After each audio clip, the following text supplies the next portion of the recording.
Class is now in session. I'm Professor Hockey, and today we'll be discussing the game between the Sharks and the Kings, in which the Sharks have lost 3-2 in overtime, but on the bright side, the Sharks got a point. Woo! A point! You know, as Sharks fans, there isn't a lot to cheer about recently, so you take the wins where you can get them, and at least 1 point in the standings puts the Sharks in a slightly better position than they were in before, coming into tonight's game. However, the bad news, of course, is that the Sharks did still lose. The Kings got the extra point in this game, and with the fact that the Ducks won their game against the Golden Knights also tonight, the Sharks now sit last place in the entire Western Conference, 29th place in the league, which is not the best look, and the point that they got tonight maybe won't actually go as far as we would like it to.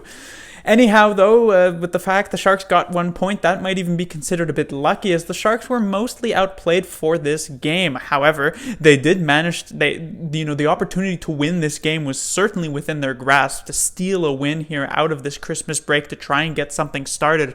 But instead, the Sharks slowly blew the 2-0 lead that they built up with goals from Erik Karlsson and Thornton's first goal of the season, with giving up goals to Martin Frk and then another one to Frk in the last 80 or so seconds of the third period before Carter would make the get the game-winning goal in the overtime to put the Sharks away.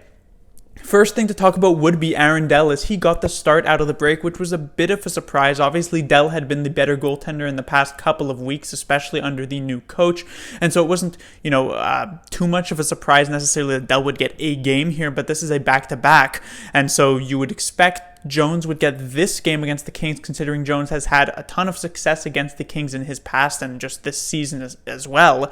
However, Dell got this one, showing us that maybe the divisional game against the Kings as opposed to the game tomorrow against the Flyers is more important, and so Bob Booner maybe trusts Dell a bit more, and there was a possibility that Dell could actually get the game the next day as well, depending on how he performed in this game. He was quite solid for the Sharks. He really kept them alive early on. The Kings were getting a few better chances than the Sharks. It wasn't, incredibly one-sided, but still the Kings certainly had the favored attempts. He gave up these 2 goals to Frk, which were probably not his fault, tough shots to stop, but he does make a pretty pivotal mistake on this Carter goal. So yes, you do also have to fault Tomas Hertl in this situation. He sort of just lets the puck go by him, but Dell hesitates way too much in his crease, thinking that one of his players is going to pick this up, and then decides to make the aggressive play to come way out of his crease to try and poke this puck away. That just ends up allowing Jeff Carter to get the easy tap in. So Dell showing a bit of his eccentricity in this situation by trying to make a play like that. It doesn't end up working out, so I suspect we should see Jones anyhow in the following game. Next, I will talk about the lineup, as the Sharks ended up returning to sort of a tried-and-true situation here with Goodrow back on the first line, LeBanc on the second line, and Marleau on the third line. This was something that we had seen prior to Hertl's injury about a month back in November when the Sharks were having a lot of success. Once Hertl returned from that injury, I don't believe we saw these lines again, but Booner has decided to go back to that, as well as with this new look fourth line of Karlsson, Shellman, and Nason. That fourth line actually looked pretty decent here tonight. I would say a couple of good shifts, and I thought there were some decent shifts as well for the Thornton line. I thought they were probably the Sharks' best line of the night.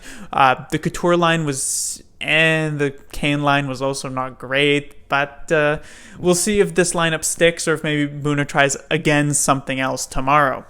Next, I will talk about Erik Karlsson, and he hasn't been great in the couple of games prior to the break. He was really good even when the Sharks were losing in early December, but in these past couple of games it hasn't been his best. And if tonight's game was a 58-minute game, Karlsson actually would have been quite good. He was making some decent plays in this one. Of course, he scored a goal.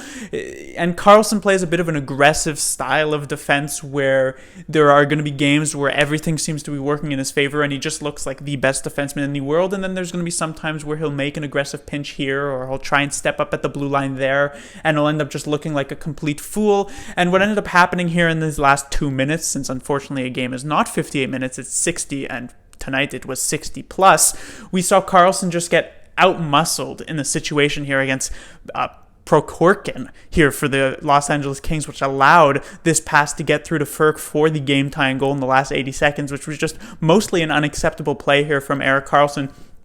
And really the last 80 seconds of the game for him was just a complete disaster. And so Karlsson, he had a good start, he didn't have a great finish, and so he continues to be a bit up and down this season. And finally, I will talk about Timo Meier, a player who has been mostly underperforming this season, although he has been picking up points here or there, but it seems as though the coach now has been beginning to punish Timo Meier in these situations. The previous game, right before the break against the Vegas Golden Knights, Meier only ended up with about 10 minutes in that one, and it wasn't a game that was necessarily like 6-0 Golden Knights, so there's no reason to play your first-line players. But in fact, it was a game that early in the third was tied at 1 and was within 1 goal for basically the entirety of the game, barring the last 3 or so minutes of it when the Sharks ended up down 2 goals. And so the fact that Meier gets benched in that situation was quite interesting. And what happened again here tonight, Meier did get a few more minutes, but only 14. And he was once again benched for a good chunk of this third period. And, I understand the feeling of sending a message, but I'm not sure if the Sharks have the luxury of pulling a move like this. Yes, Timo Meier hasn't been great, and maybe under Booner he hasn't been, he really hasn't been great. However, he's also one of your top 6 forwards. He's, of the top 6 forwards, the main ones you look at are Hertl, Couture, Kane, and Meier. And so your depth is spread thin. You don't have much offensive power. And so if you're going to end up benching one of them like Timo Meier was in this situation, it could end up hurting your scoring. I'm not going to say that the Sharks, if they had played Meier in this third period, they would have managed to win this game. I'm not sure, but I just don't know if this is the best way of going about this. But that will do it for this review. The Sharks will be back in action tomorrow. Hopefully they can get more than a point against the Philadelphia Flyers. This is an out of conference game, so maybe a bit less pressure in the situation. I'm really not entirely sure what to say at this point. Basically, the only thing going into that one is hoping that the Sharks can win, and maybe hoping that if Jones does play, he actually puts up a good performance here after the Christmas break. Class dismissed.